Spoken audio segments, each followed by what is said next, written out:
আমরা আসলে সেই বাংলাদেশে চাই যে বাংলাদেশে প্রতিটি মানুষ মনে করতে পারে যে এই বাংলাদেশের মালিক সে, এবং যে বাংলাদেশে প্রতিটি মানুষ তার অধিকারগুলি বাস্তবায়ন করতে পারে। আমরা তো সকল সময় চেয়েছিলাম যে বাংলাদেশে একটি গণতান্ত্রিক বাংলাদেশ থাকবে এবং বাংলাদেশের মানুষের মৌলিক অধিকারগুলি, বাংলাদেশের মানুষ একটি নিরাপদ এবং সেখানে সকলের অধিকার সমানভাবে থাকবে।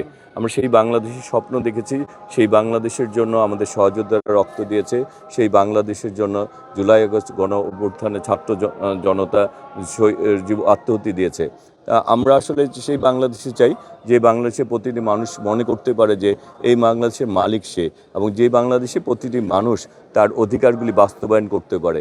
রাষ্ট্রীয় দিবসগুলিতে যাতে সবাই এখানে এসে তাদের শ্রদ্ধা নিবেদন করতে পারে, এমন একটি বাংলাদেশ আমরা চেয়েছিলাম।